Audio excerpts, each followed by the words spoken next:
Congratulations on purchasing your very own Tesla Model S. We at Tesla are very excited to get you on the road. Before we do that, we want to get you started on the right foot with just a couple of the car's most important functions. We'll kick things off with the Model S key. We'll do an overview of all the openings and trunk space in the car, and then we'll move on to, of course, charging, show you how to get set up for that at home. Let's get started with the key. Right up front, there's a Tesla logo, and there are 3 buttons hidden along the top. And the first third, right around the windshield, is for the front trunk or front. And to open that, all you need to do is click twice. Next up is a button for the trunk. It's about 2/3 of the way back, and 2 clicks will either pop the trunk, or if you have the tech package, the automatic rear liftgate will open all the way. You can press it once to interrupt that, and 2 clicks will close it again with that tech package. There's a button on the roof to unlock or lock the doors. Press it twice to unlock, and it'll present the door handles. Or if you have the tech package, you can enable auto-presenting door handles. So you just walk up to the car, they present themselves, and you can get in. You can lock it with just a single click, and you can also press and hold to lower all the windows. Since we opened the front with the key earlier, all we need to do is lift up. You can also open it from the touchscreen, and there's a hidden button right down here, a little glow-in-the-dark one in case someone decides to hide inside of the trunk. There's 5.3 cubic feet of space, so plenty of room for your bags up front. And then there's also windshield wiper fluid that you can fill up if you need to. Of course, the car will warn you if it starts running low. To close, all you need to do is pull the hood down until it meets the latch, place a hand on either side of the logo here, and lean until it clicks. It's important that when you close the frunk, you use firm but gentle pressure. That keeps a nice even seal between the hood and the body of the car, keeping your stuff clean and dry. Let's walk around back and take a look at the trunk. There are 3 ways to open the trunk. With the key, like I just showed you, the touchscreen, and there's also this button right above the license plate. If you have the tech package, the trunk opens automatically. You also then get this button here that you can use to close the trunk or to remember a height setting. To do that, just pull the trunk down to your desired height, then press and hold the button until it beeps. At that point, it's remembered the height setting, and you can open and close it, and it'll always stop at this position. To open it all the way next time, just push it open to the full height, press and hold again to remember that setting. There's also a switch underneath here, great if you have the rear-facing kid seats, and if you have those, they actually store flat in the floor when they're folded up. If not, this becomes additional storage space. You've already got 26.3 cubic feet of space, but it's nice to have something a little bit out of the way. Your charging equipment also fits in this little cubby over here. Let's talk about that right now. All cars come with a mobile connector and an adapter for public charging stations. The mobile connector is nice and lightweight and allows you to plug into 120 or 240 volt power. This is a regular 120 volt plug. Not the fastest thing in the world, but very convenient because you'll find these all over the place. To swap adapters, just press the button right on top here, pull it apart, and then you can plug in the other adapter. Put the Tesla T right on top, slide it in place until it clicks, then we'll plug it into the wall first to get charging. Now that we're plugged into the wall, all you need to do is press this button on top here, and it'll pop the charge port open. It'll light up white so you can see at night, and then you just plug in. It'll turn blue initially, and then it'll turn flashing green as it starts to charge. If it stays blue a little longer, it's probably heating or cooling the battery to prepare it for charging. The flashing green will actually flash faster when the state of charge is low, and as it fills up, it gradually slows down and then goes solid green. You can also see the charging status on the instrument panel when the car is unlocked. You'll see the voltage, the current level, the speed at which it's charging in miles, and the total miles available. If you lock the car and walk away from it, the green flashing light will eventually go away so it doesn't attract attention. If your car is equipped for supercharging, everything works the same as what I just showed you, whether you have single or twin chargers, and you don't need to bring any equipment with you. You just plug it right in, and you'll notice that it charges much faster. It charges very quickly for the first half of the battery, and then it'll gradually taper off as the battery starts to fill up. For this reason, you don't need to fill it up all the way with a supercharger. You can just charge very quickly for as much as you need to get to the next supercharger or to your destination. There's no harm in stopping a charge midway or starting a charge midway. It's actually most practical to just plug the car in when you get home, let it charge while you're sleeping at night, and unplug it when you're ready to go in the morning. When you are ready to unplug it, all you need to do is press and hold this button here, pull out the connector, close the charge port, and you're ready to go. Since we have the charge port open though, let's take a look at public charging station adapters. Public charging stations typically have a plug just like this, And we include an adapter for Model S that plugs right on the end of it. All you need to do is slide this on the end, plug it directly into Model S like you would at home. It'll turn green just like normal. And when you're ready to go, press and hold this button like you would. That'll pop this out. Pull the whole thing out as one assembly and then remove the adapter. The adapter locks to the charge port anytime the car is charging and locked. So if for some reason you need to remove the adapter on its own and it's locked to the car, just press the open charge port button to release it. That's all there is to it. Now that we're done with charging, let's take a look at the door handles and a few things I want to show you in the back seat as well. You saw we extended the door handles with the key earlier, and they'll go back in on their own if you drive off, lock the car, or just let it sit for about a minute. You can open them back up again as long as the door is unlocked by pressing on the door handle like this, and then to open it, just give it a little tug. Let's take a look at a few things inside the car. Since the rear door handles are fully electric, we've included a mechanical release on either side below the seats. You can pull those inward just by lifting up a small carpet flap. The rear seats also fold down 60/40, and all you need to do is release a small mechanical lever back here, fold it down, and you get 58.1 cubic feet of space, tons of storage. Now that we've covered the outside of the car, let's hop in and take a look. You'll notice that the screens power on as soon as you open the door. I'd like to go over the steering wheel controls and instrument panel with you. On the left side, it mostly covers media, so we can skip forward and back between tracks with the top and bottom button. We can go up and down with volume using the scroll wheel, and we can also click on the scroll wheel to pause or mute a certain audio track. We can also click and hold on this scroll wheel to choose what we want to see on the left side of the instrument panel. We can scroll down and see energy, see the energy usage we've had over the last 30 miles. We can also see trip information and navigation if we had a route. If we had a route, it would automatically populate this left side, but you can always come back to one of these previous ones. To start the car, all you need to do is press the brake pedal. It already knows I'm here because there's a sensor in the seat. So I press the brake, it flips over the center screen, gives me some lights on top for warning lights, and then shows me my speed on the left side, again in the middle with that large 0, shows how much range I have available, and on the right side we see how much energy we've consumed instantaneously. So right now it's an orange line right around 0. As we accelerate, that orange line builds up and shows how much you're consuming. When you regenerate, when you lift off of the accelerator pedal, the car will slow down and it'll start recharging the battery, and this shows you a green line of how much is going back into that battery. You can also see what gear you're in on the bottom. So it's in park right now, but reverse or neutral would show there. The reverse neutral selector is right here. So I can press down for drive, I can press R for reverse, and just a little half click in between gives us neutral. Pressing on the end gives us park. And if I need an emergency brake while driving for whatever reason, you can just press and hold and that'll actuate the emergency brakes. On the right side, we have voice control with the top button. So I can press and hold on this and tell the car to navigate to a location. I can also ask it to play a certain track. So if I wanted to do that, I would press and hold, wait till it says recording, and then say something that it would do. So, play Rolling Stones. Let go of the button, and then it'll search for what I'd like to do. It now brought up Rolling Stones here. I can press on that on the touchscreen, and the car will automatically start playing Rolling Stones.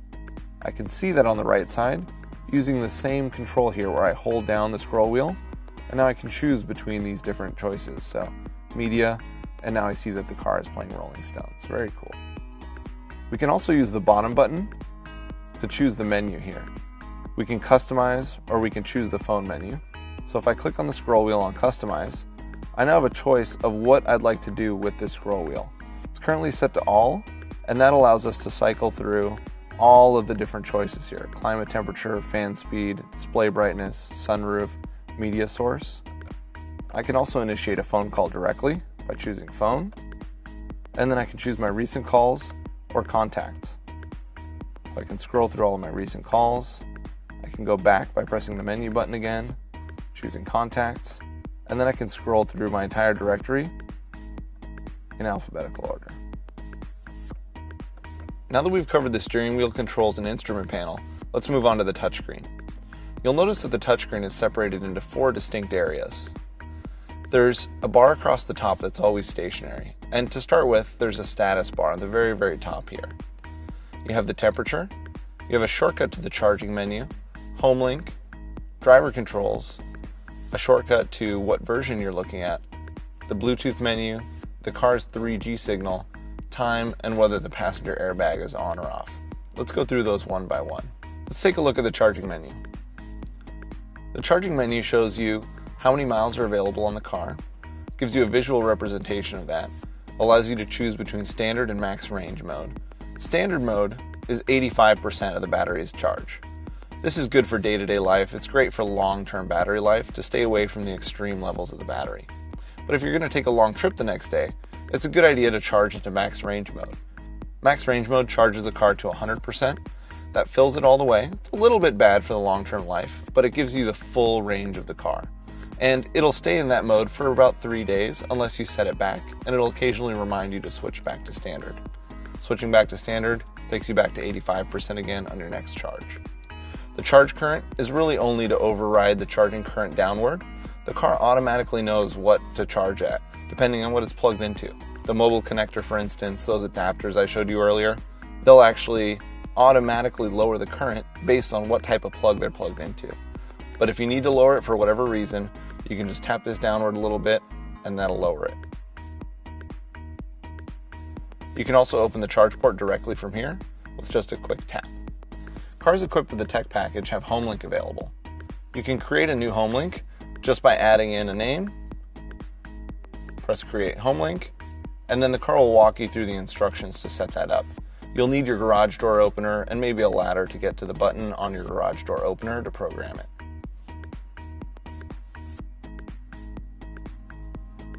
You can also set a driver profile from here. Press Driver Profile Settings, add a name, create profile, and it'll actually create that for you and allow you to adjust your seating position and then save when it's done.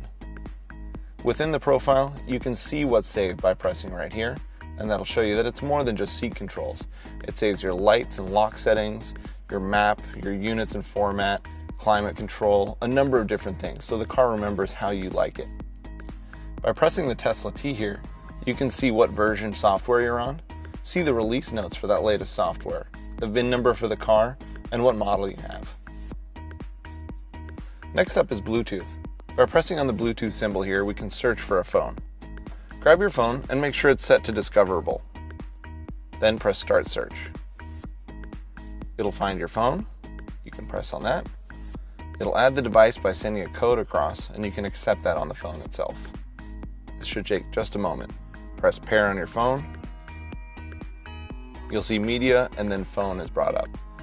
You can jump directly to either Media or Phone, but note that your phone contacts will take a little while to load, especially if you have a lot of them on the phone.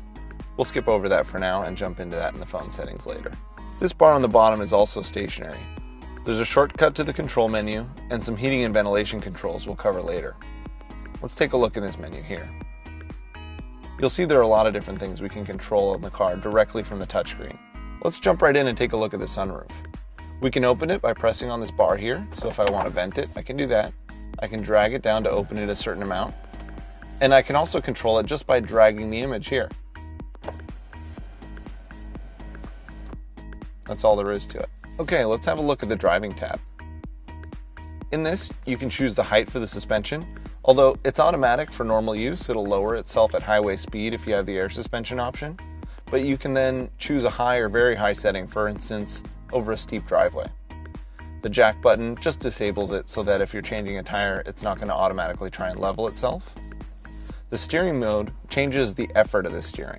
So what that'll do is the Sport will give you a stiffer, tighter steering, a little more feedback, whereas the Comfort lightens it, makes it a little bit easier to drive in the city. Traction control allows you to turn off the traction control for the rear wheels. The stability control will stay on, but it allows you to have a little bit of fun with the car. Of course, that's going to use up some of your tires, so we recommend you keep that on. Regenerative braking allows you to lower the amount of force you get when you lift off of the accelerator pedal. Driving in standard is great, it's much more efficient, and it mimics more what you would feel in a manual transmission car when you let go of the accelerator pedal.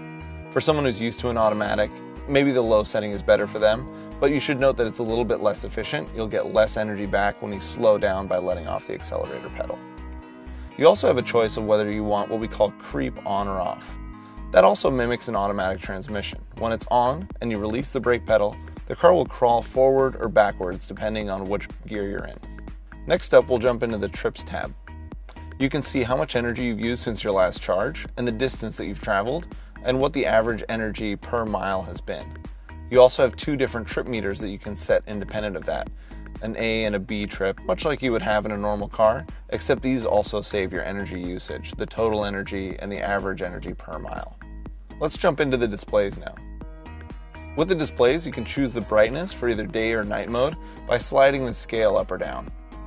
You can also choose day or night mode independently, or leave it to an automatic setting so that the sensors in the car will turn it to day or night mode depending on how bright it is outside. Next, we have e-brake and power off.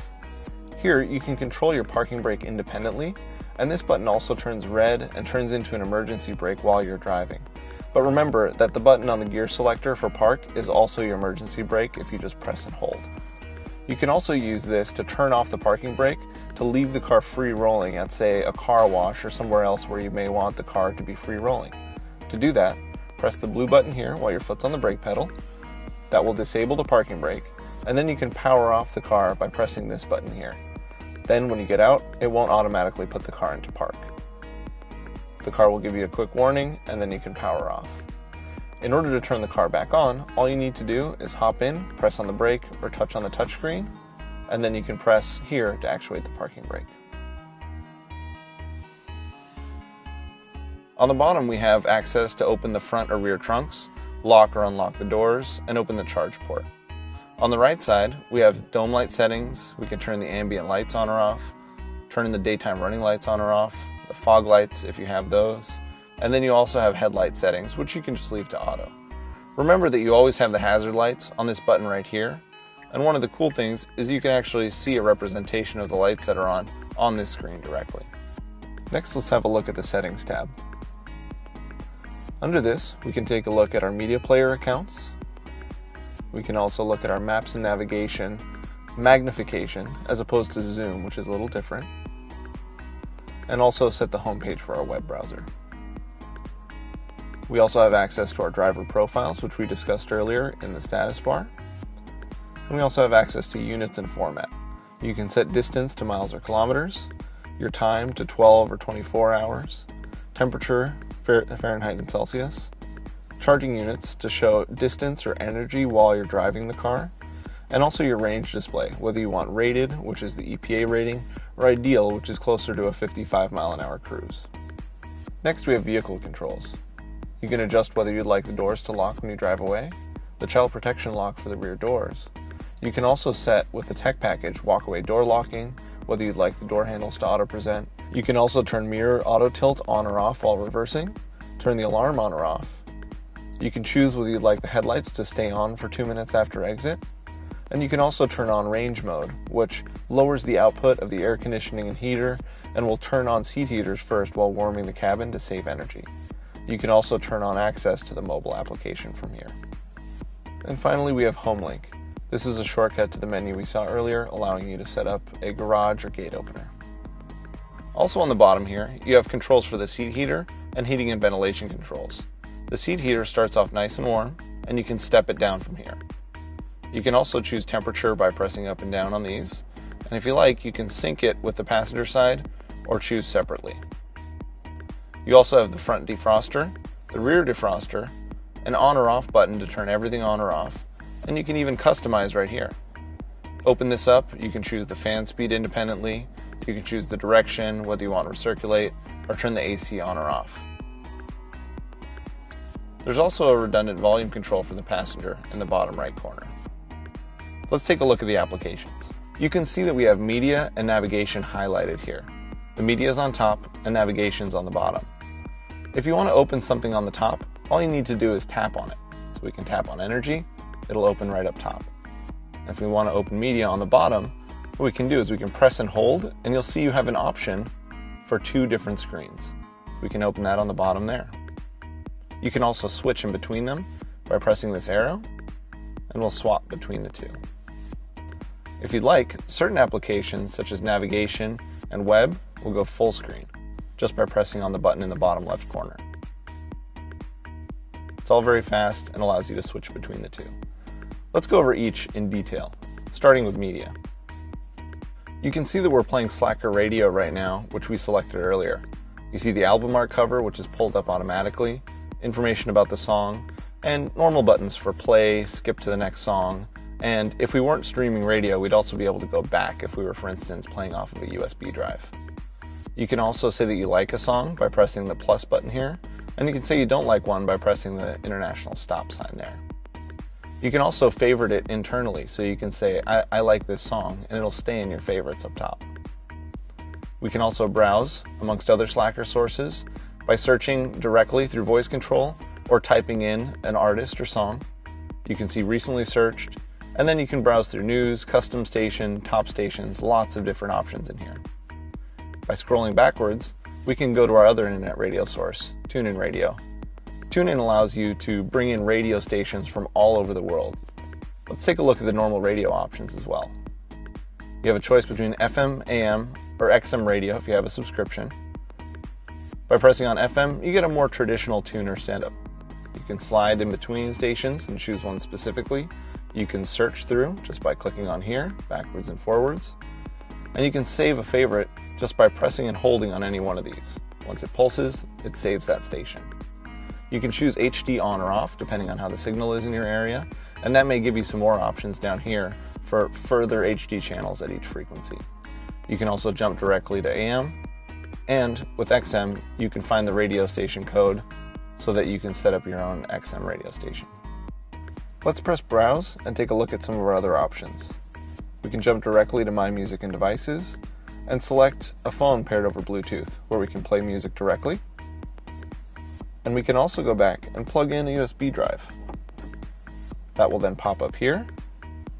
I can press on it, sort by songs, genre, artist, albums, or by folder. And then I can play something directly here.